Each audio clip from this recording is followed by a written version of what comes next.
దాసరి నారాయణరావు గారికి 'తాత మనవడు' చిత్రంతో డైరెక్టర్‌గానే కాక డైలాగ్ రైటర్‌గా కూడా మంచి పేరొచ్చింది. అందులో ఆయన ఎస్‌వి రంగారావుకు ఒక డైలాగ్ రాశారు. "చనిపోయాక మోసుకెళ్ళడానికి నలుగురు కావాలి. అందుకే బతికున్నప్పుడు నలుగురితో మంచిగా ఉండు అంటారేమో" అని. ఈ మాటలు విన్న తర్వాత ఆచార్య ఆత్రేయ గారు ఎంతో ముగ్ధులయ్యారంటే, ఆయన దాసరిని కలుసుకొని భుజం తట్టి, "ఇలాంటి డైలాగ్ రాస్తే నేనే రాయాలనుకునేవాణ్ణి. అయితే నా తర్వాత ఆ లోటు భర్తీ అవుతుందనే భరోసా ఇచ్చావు" అని మెచ్చుకున్నారు.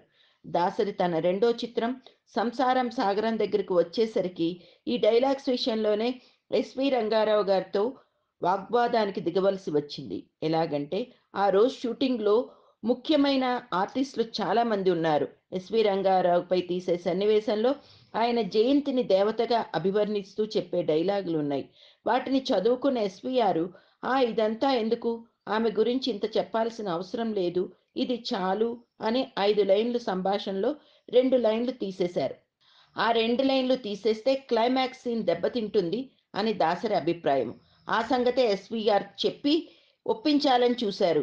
ఆయన వినకుండా తనతో వాగ్వాదానికి దిగినందుకు కోపం తెచ్చుకుని చేతిలో ఉన్న కర్రను తలకు పెట్టుకున్న టర్బన్‌ను నేలకేసి కొట్టి సెట్‌లోంచి బయటకు వెళ్ళిపోయారు. జరిగిన దానికి అందరూ నివ్వెరపోయారు. నిర్మాత కె. రాఘవ కారులో వెళ్ళిపోతున్న ఎస్వీఆర్‌ని ఆపడానికి తనో కారులో బయలుదేరారు.